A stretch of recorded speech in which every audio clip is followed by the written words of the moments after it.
Umbrella Man won the Commonwealth Short Story Prize in 2015. Siddhartha has also written and directed 2 short films, The Last Day and Goodbye Mayfly, which have been selected for various international film festivals. Varad Sharma, our second panelist, is the co-editor of the anthology A Long Dream of Home, along with Siddhartha Gigoo. His writings have appeared in various newspapers such as The Hindu, Midday, Hindustan Times, and the New Indian Express, as well as on web magazines such as News Laundry, The News Minute, The Daily O, among others.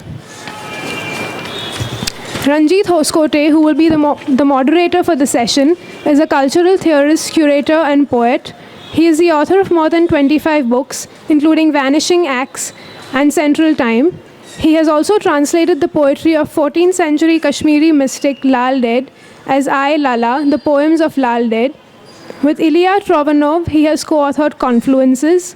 And with Nancy Arajania, he is the co-author of the Dialogue series, an unfolding program of conversations with artists. He has also curated India's first ever National Pavilion at the Venice Biennale in 2011.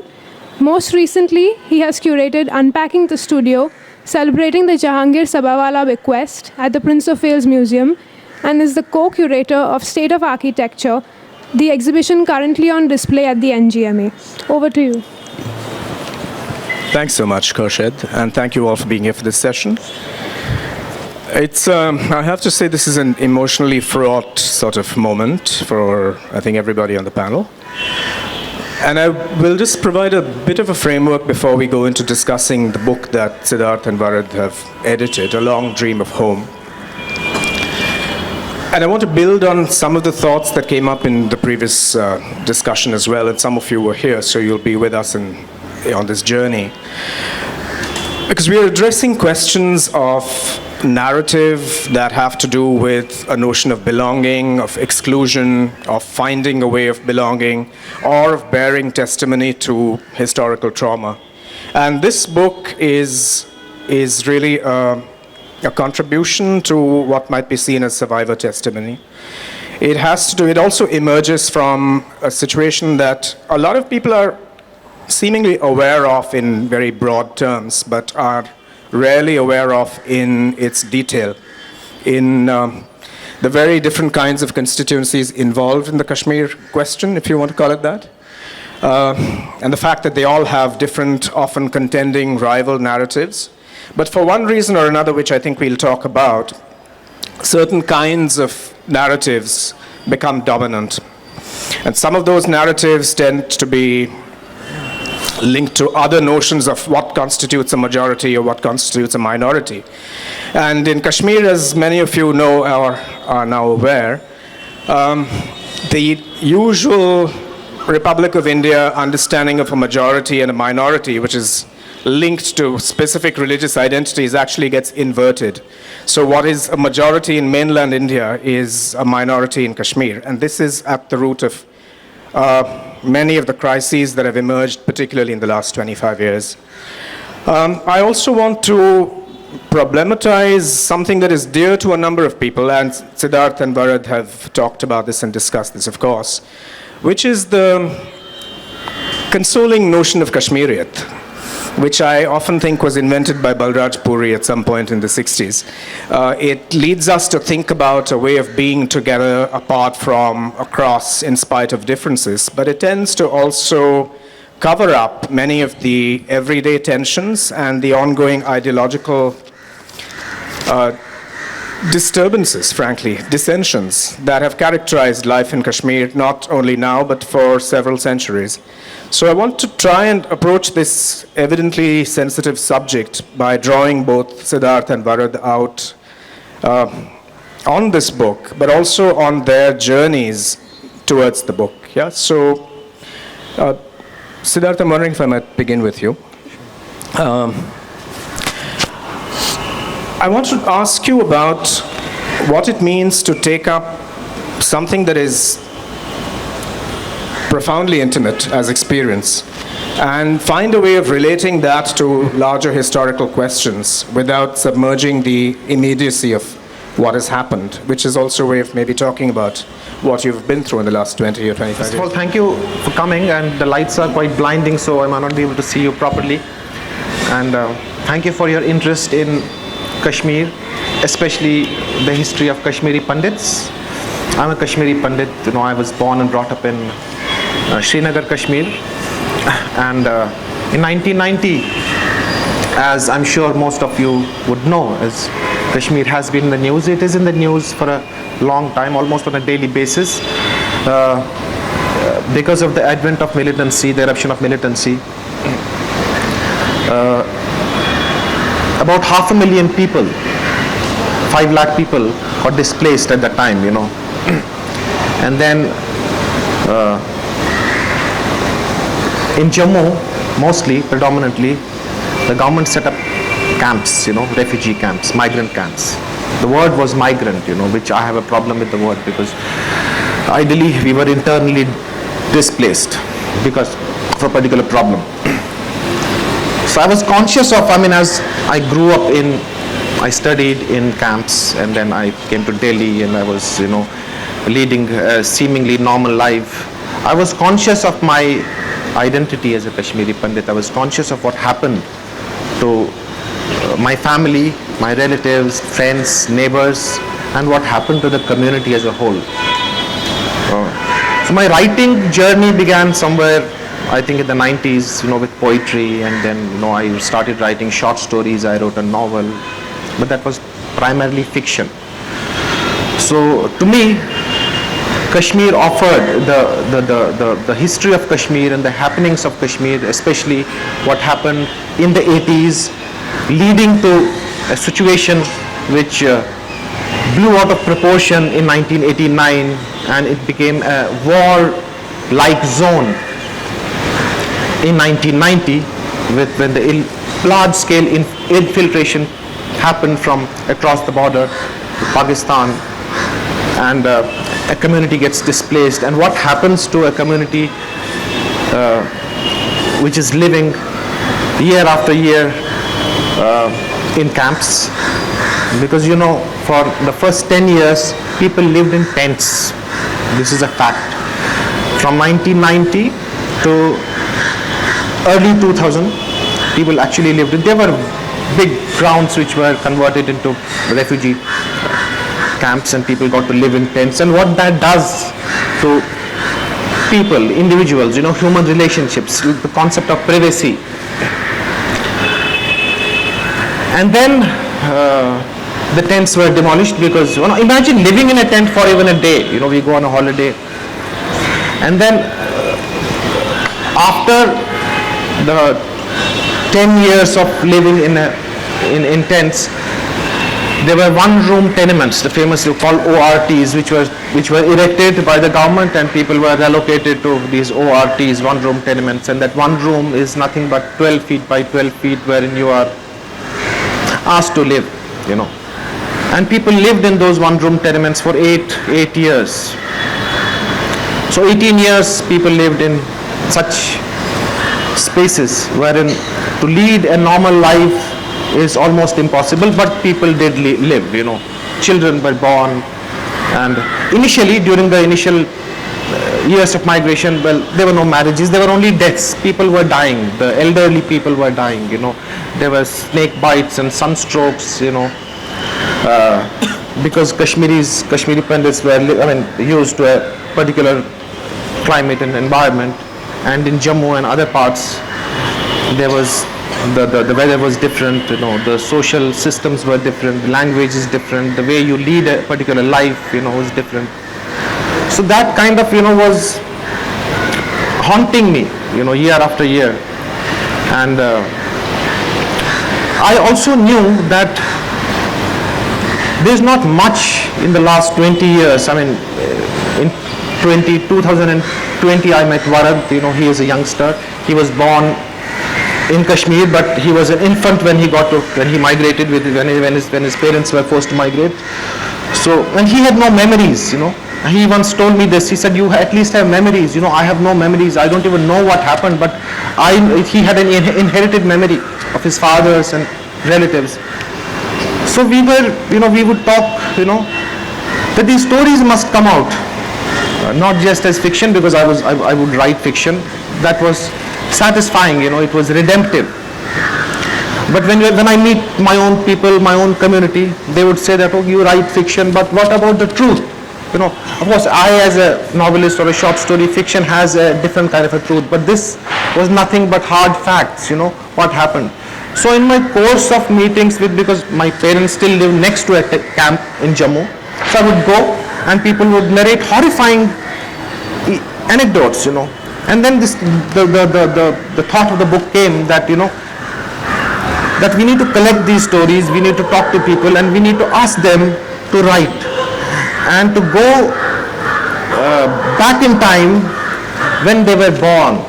And these were people across 3 generations, people who were in their 60s and 70s, who have been born and brought up. They got married in Kashmir, they wanted to live and die in Kashmir, and the middle-aged who got displaced, and children who were born and brought up in camps, who had no clue about Kashmir. And the parents had protected, shielded them from the horrors for genuine reasons, not in all cases, but to a large extent. And they had, the concept of home was that I'm living in a one-room tenement or a camp, or a tent. So we went back to those people, we said, we asked them, we requested them, we said, this is something, your stories need to come out, and we collect your stories. Many people did not know how to write, so we figured out a way of capturing those stories. And people did actually narrate their stories right from the beginning, the time they were born, the relationship with the Muslims of Kashmir, the majority, and the fears they had by being a minority community, and the conditions which led to their ouster from Kashmir, and most importantly, what happened to them. Now it's a forgotten community, people have forgotten about us. Sometimes I'm overcome with this sense of absolute futility of speaking about it. These days youngsters, people in India talk about the Syrian refugee crisis, but here is a community, an ethnic minority, which has been living in exile, unable to go to their own homeland, and they have a history of 5,000 years, mind you. Even after a quarter of a century, 25 years, they are unable to go back to their homes. You find passing references in media. It's become a kind of a hashtag on a particular certain days, Kashmiri Pandit, the question of Kashmiri Pandit return. Politicians will use it as a kind of I don't even know the right word. But nothing has been done. Now this is a community which belongs to India, which is living in their own country, which has been living in its own country as, well, refugees, if I can call them, because the term refugee, migrant, immigrant, internally displaced may have different meanings semantically, but the question of a loss of a culture, a loss of a community, what they have lost, So all these questions drove us to compiling these narratives, different people, and now for the first time, this is the first book of its own. There's no other book which has 29 stories of 29 different people, and photographs as well of houses, abandoned houses which are still there. Some of them are almost going to cave in, of temples, and of life in camp, what it is to live in a camp, to grow up in a camp for decades together. So that was the journey. Which reminds me of a project that Veer Munshi and I did some years ago, which was called Pandit Houses, which took the form of really bearing witness to what had happened. So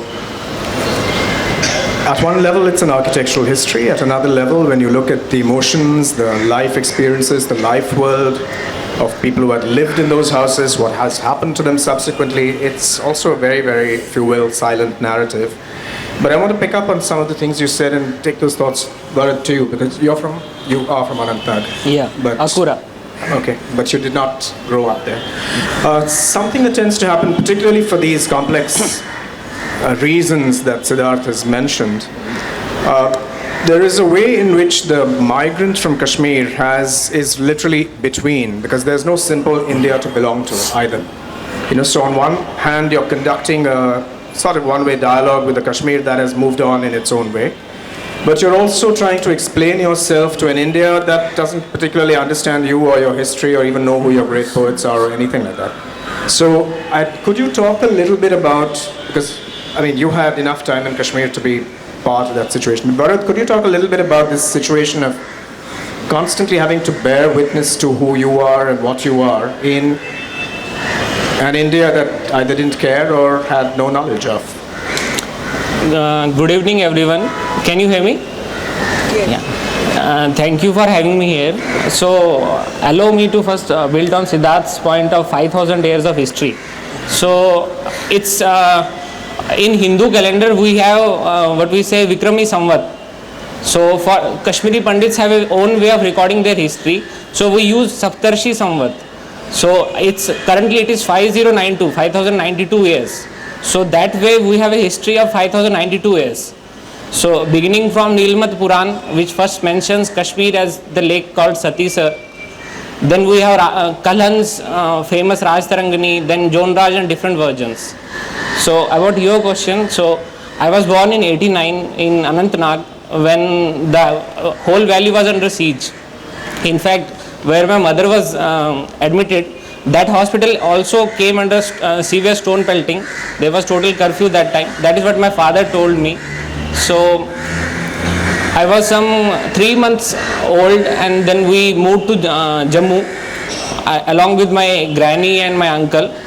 Then I have grown up in Jammu, studied in from University of Pune and then Hyderabad. So what I understood from here, especially down south here, so people here don't know. I will give an example of my friends in Hyderabad. They don't know the difference between Jammu and Kashmir.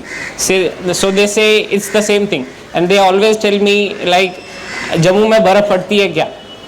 That is a state of affairs. That is how their knowledge is. So I have to tell them that I am a Kashmiri, but I have to tell them I am a Kashmiri. Explain to them that I am a Kashmiri, but living in Jammu.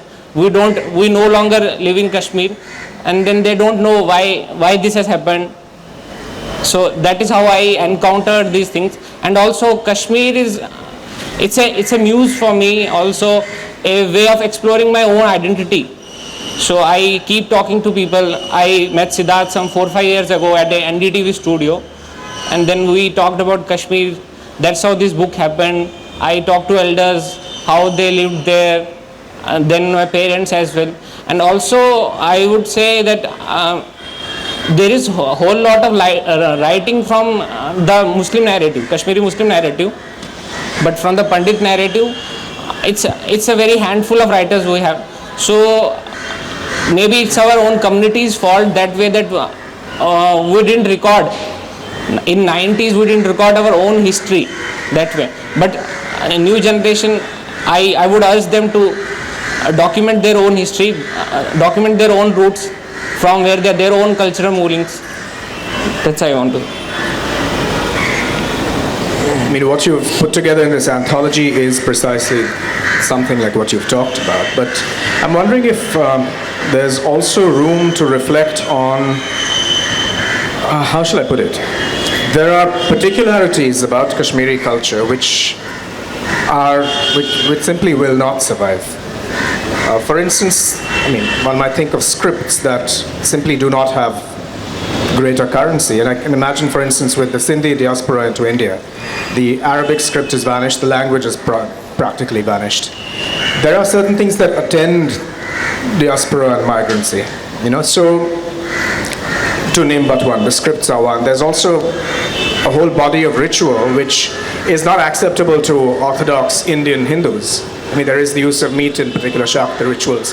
This leaves BSF Pandas quite aghast because they now man the shrines in Kashmir, those shrines that even exist. So, Siddhartha, can I maybe invite you to look at this kind of question? This is a very particular form of being that does not sit well in any available narrative. How is it to survive these conditions? I mean, your book is a brave example, but is there a way in which this can survive without becoming hard-edged and inward-looking? Yeah, allow me to share an anecdote with you. While we were working on the stories, I happened to go to Jammu, this was last summer, and I went to the camp which is next to my parents' place. I met a few elderly people who are in their 70s and 80s. I wanted to know what they feel about the current times, whether they have hope. Clearly there was no hope for them. I also met the middle-aged people, people of my generation, jobless, educated, with a sense of disillusionment. Now this camp is nothing but an apartment complex when people have been living for the past 4 or 5 years, and these are people from the remote towns and districts and villages of Kashmir, not necessarily from Srinagar city. So you have people from Sopore, you have people from Handwara, Anantnag, Kupwara, and each of these families have a different way of leading their lives. Even accents, for instance, Kashmiri, the way they talk and the way they remember their way of life from Kashmir, their respective villages. Now they are all huddled together in this camp, and they have a small temple in the complex. In the morning you have the puja and the aarti, which is broadcast through a loudspeaker. Next to a camp is a small studio of Radio Sharda, which was started by a family friend. His name is Ramesh Hanglu. So he invited me. He said, I want to interview you. I said, no, please don't interview me. I just want to talk to you about, Now this is a community radio service and also has an app now, an Android app, so that people across the world download it. And so it's a Kashmiri Pandit radio service for all Kashmiri Pandits living outside their own homeland. Because only a handful of Kashmiri Pandits live in Kashmir now. Some of them are youngsters who have been given jobs under the Prime Minister's relief package, but that is just employment, that's not homecoming, because they still live in rented accommodations there, unable to go back to their homes in a kind of a secured ghetto. So he started talking, he said there is a program being recorded, so let me finish that and then we'll talk. I said, fine, I'm here, I have. After half an hour, I see these children, aged mostly 5, 6, 7 years old. They come out of that room. It's a small room and he has a very small setup. And it was a strange moment, and very beautiful children, Kashmiri children, fair and talking in Hindi. So I said, can I talk to some of them? He said, yeah. So I asked a few people, I said, what's your name? So I was introduced to these children.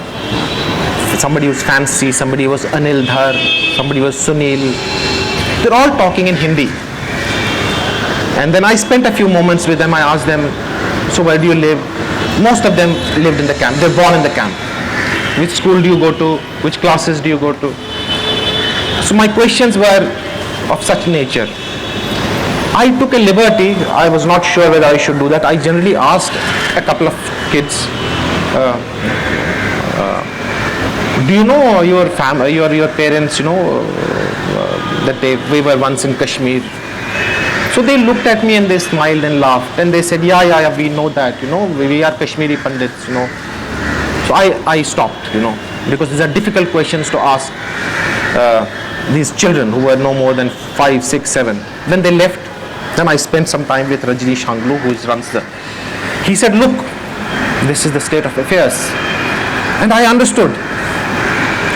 He said, these children will grow up outside their homeland And chances are that they may not even know Kashmiri well, they may not even know their culture well, they may not be able to carry out those rituals and traditions which as Kashmiri Pandits we would do. Am I audible? Okay.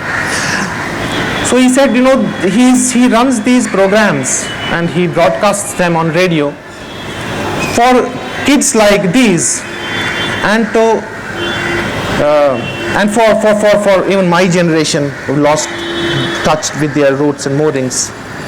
He said we have lost a lot of things. We have lost. The youngsters don't know Kashmiri. They don't speak Kashmiri. We don't have a. We have a script problem as well, because we write in Devanagari script, but nobody writes these days. Everybody writes in English. On Shivratri, we mostly depend on those, tapes or perhaps, internet recordings. We don't know what to do. On our birthdays, we used to celebrate birthdays in a proper way. We don't know what to do. Certain other Kashmiri Pandit festivals, we don't know what to do. In fact, many of my generation or the younger generation don't even know that those festivals exist. So there is an erosion of culture, tradition. Now what Varad was saying, that we need to remember that this dates back to 5,000 years, and he as a youngster without any memories was a philosophical question. He was asking himself, who is he? Where is he descended from? And what about his progeny and descendants? What do we remember? And in the larger scheme of things, how will India remember Kashmiri Pandits? Will they even exist after 10 years? A few more years, you have a situation wherein Kashmiri Pandits will neither be Kashmiri nor Pandits, because there is this amalgamation with the entire broader, and in India everybody is a migrant from that perspective. But here, people would not even have books to study that once upon a time in Kashmir there was a tribe called Kashmiri Pandits, because when you go to Kashmir now, there is nothing left which will remind ever Kashmiri Pandits here. If you talk to the local people, my generation don't speak about it. The younger generation don't even know that Kashmiri Pandits used to live here. Many of those places which were stood for Kashmiri Pandits have been destroyed deliberately or due to the years which have gone by. The temples are not there. 600 temples destroyed. Some of the names of many places have been changed. For instance, very famous Shankaracharya temple, which you see in movies, and people go there. It's not called Shankaracharya temple anymore. It's called Takhte Sulaiman. So if you ask a taxi wala, take me to the Shankaracharya, he'll relate that you are a tourist. But normally in the local, never. Anantnag, where he was born, South Kashmir, it's no longer called Anantnag, it's called Islamabad. So if I am there and I want to go to Anantnag, I'll ask a taxi, he'll say, I don't know which place. It doesn't exist. And Anantnag is land of countless springs. There is the famous Hari Parbat, which is a big hill fort. It overlooks the Dal Lake. It's not called Hari Parbat now. It's called Kohe Maharan. So what has happened? It's sort of a holocaust of sorts, a cultural holocaust of sorts. And deliberately, what has happened is that various forces in Kashmir, and including the successive governments, the situation has been created wherein an ethnic minority, Kashmiri Pandits, are on the brink of extinction. After a few years, you will not have anybody to even remember what happened with their elders. And I wonder what kind of a state, whether India is ready for that. I mean, it's erosion of a history here. There will be nothing to go back to and see. I wonder what researchers would do. The problem is that India has forgotten this minority deliberately, and there are now contesting narratives. For instance, there are a lot of people who will say Kashmiri Pandits, they migrated on their own accord in 1990, for instance. They migrated and they are now settled in various parts of, many of you would have colleagues and friends and neighbors, They migrated on their own, they are happy now, and this land is ours, in Kashmir. So we have no stake, can't even claim our land, we can't even go back. And that culture will not, which Ranjit was talking about, whether it's language, whether it's the script, whether it is the rituals and traditions and customs and the consciousness of that entire culture, it cannot survive outside at all.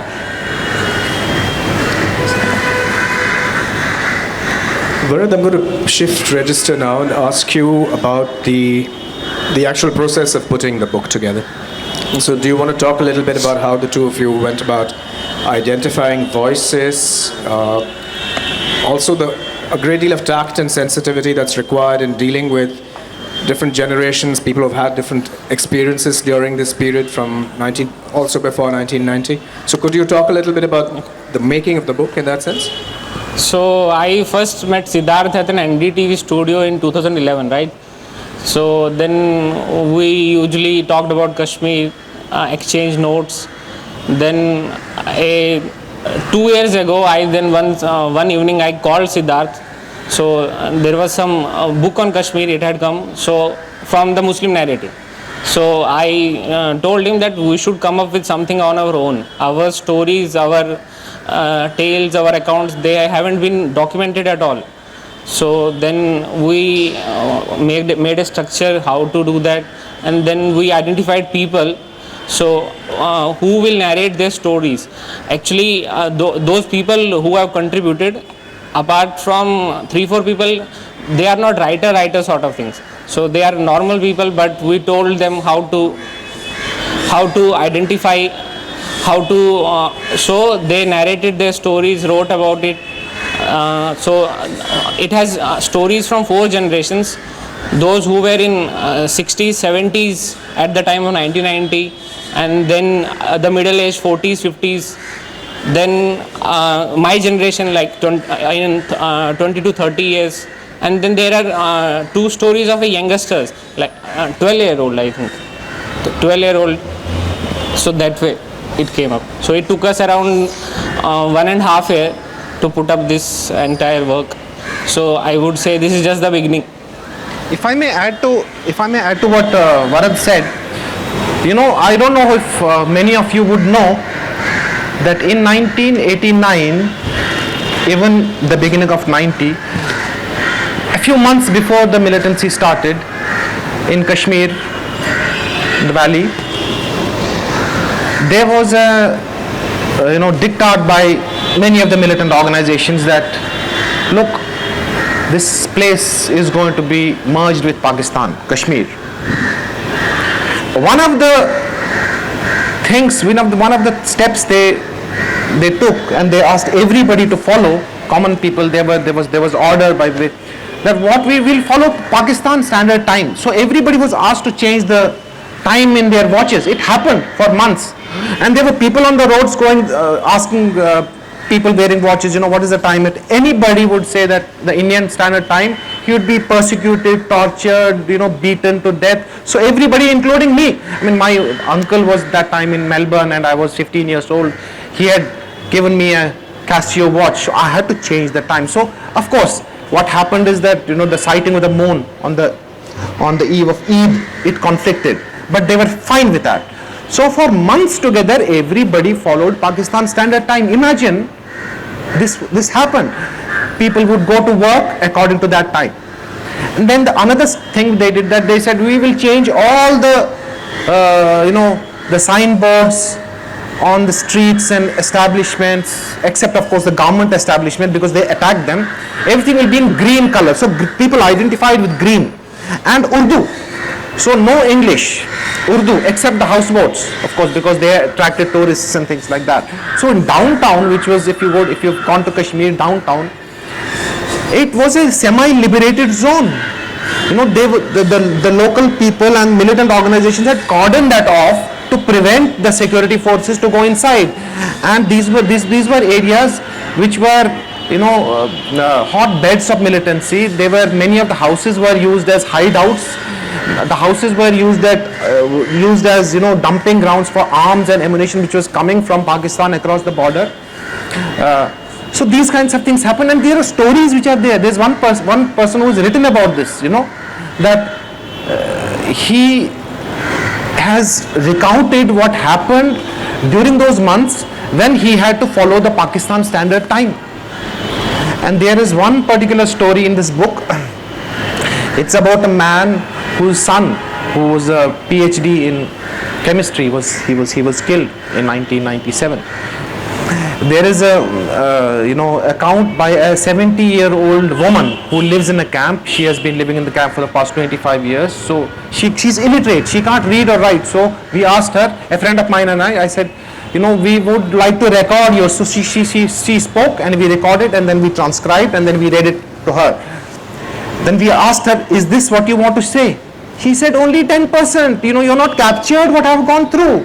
Because the way she was talking in Kashmiri, and then we were transcribing that, she said only 10%. Then she said, oh my God, now that you are asking me, there is more things which I should tell you. What happened in 1989 when my husband was threatened? He was getting off from a bus and he was threatened. There are people, there's one particular very established award-winning writer who has written about how he almost was killed. He was on a hit list as well. There is a famous television serial called Gul Gulshan Gulfam. Those of you who have grown up in the 90s, the filmmaker lives in Pune here, Pran Kishore, award-winning filmmaker. He has written about that because he shot it in 1989 and the way it was disrupted, he was, what are you making? There is the accounts of people who have lost their lives. For instance, the Director General of Doordarshan, Mr. Lassa Kaul, he was threatened by militants. He said, you need to stop airing the Indian television programs. In 1989, and he was the Director General of Doordarshan, Kashmir, Srinagar. And how could he stop broadcasting Indian television programs? And then he persisted, he lingered on, but he knew that he was shot dead. So there is an account of my father who's seen his own immediate neighbors. I was there, I was an eyewitness to that. That one of the, we have neighbors with a retired professor of history, Professor Neelkant Rana. He was threatened. He decided to leave. He asked for a truck to come. He was loading the luggage, placing the luggage so that he was leaving. And his own students came and shot him. He died on the spot. And his children were outside already, and his wife didn't know what to do. And he had a granddaughter who right now lives in Delhi. And we had another neighbor who was working for the defense estates in Srinagar, and he was accused of being an informer, and just because he's working for the government, he's right to work in the government. So he was kidnapped one fine day, and his daughter was my classmate, and there was panic in the house, and some influential people in the locality got him released in the evening, and he came, and next day he left.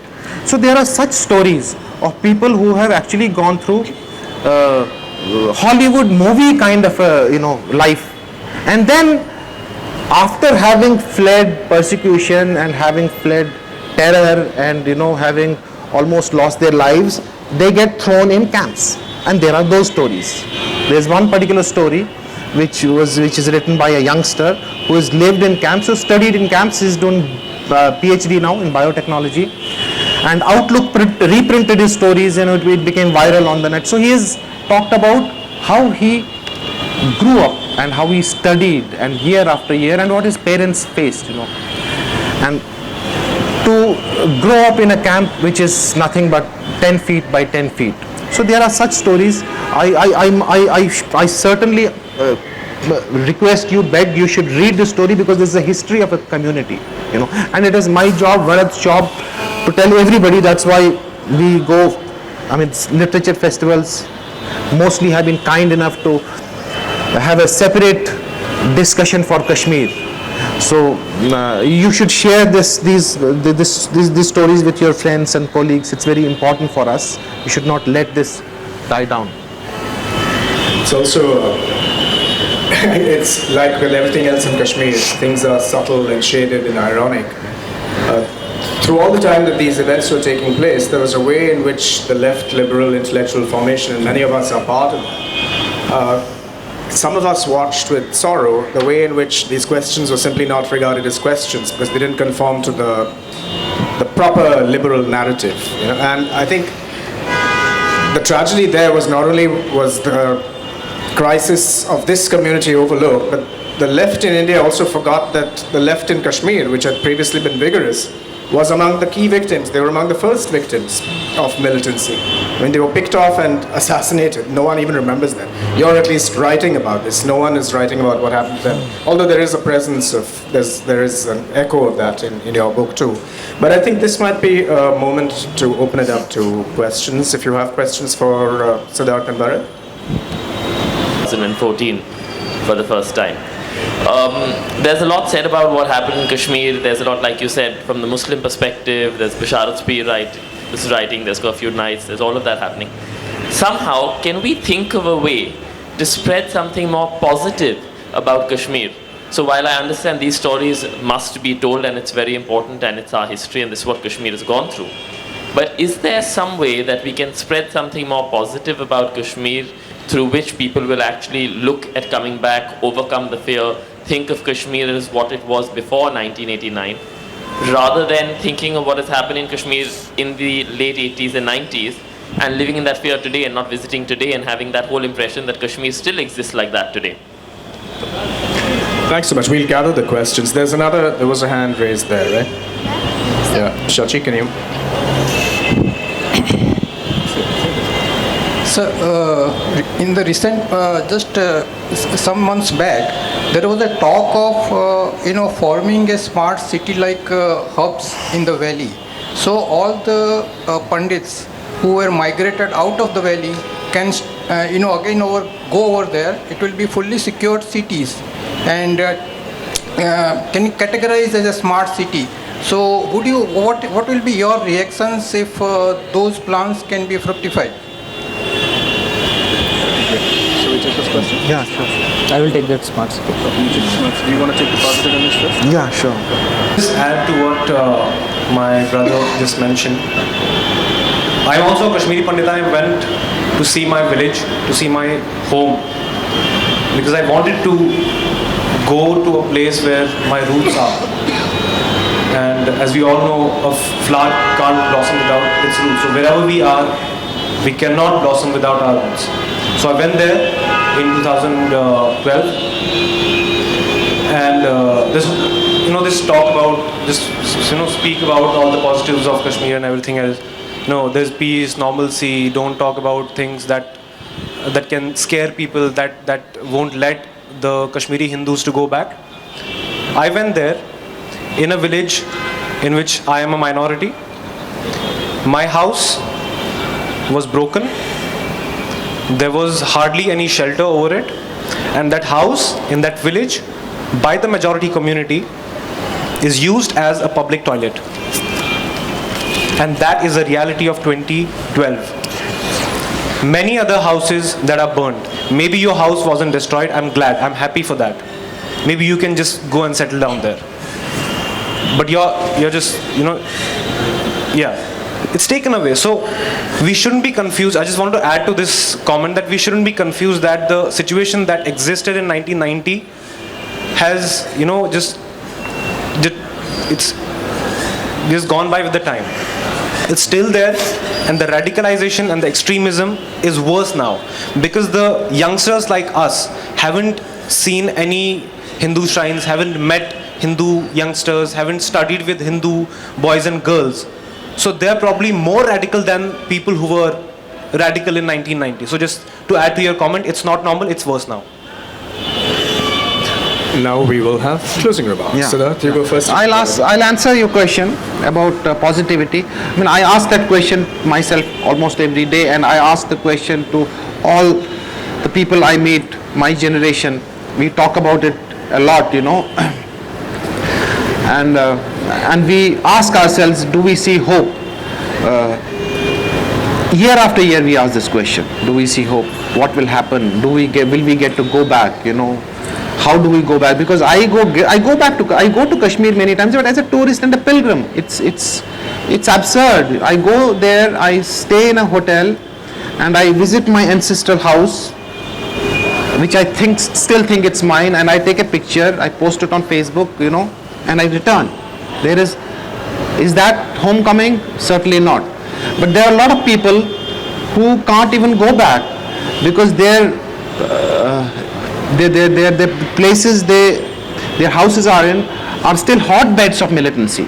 For instance, Sopor, one of my friends, his house there, he can't go there because it's a hotbed of militancy. It's a zone full of radicals there.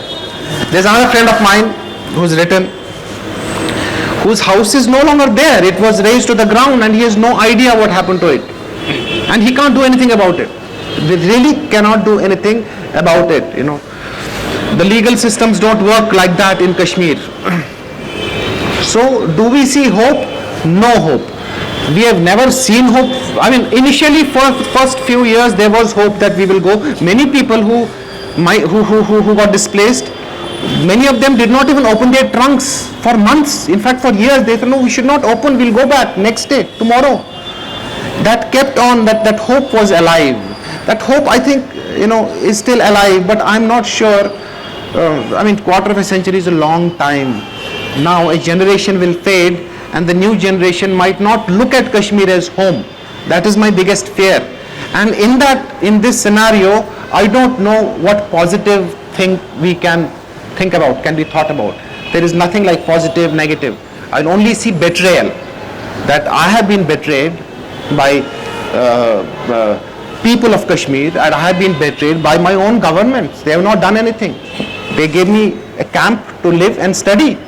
The camp is still there. They said you need some money to exist. They gave. They're still happening. That's all they did. Yeah, a gentleman here asked about smart city. So firstly, when we talk about reversal of ethnic cleansing, before rehabilitation there should be justice. So first justice, then return and rehabilitation. So I have some figures with me.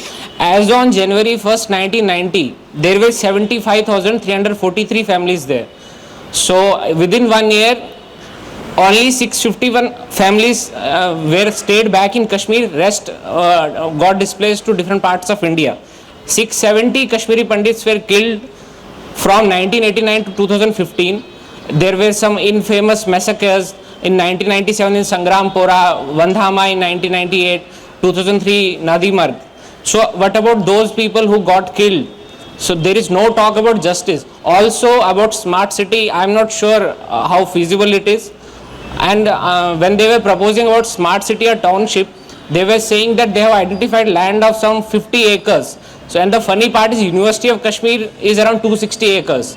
So how they are gonna settle the Kashmiri Pandits there? There is no blueprint.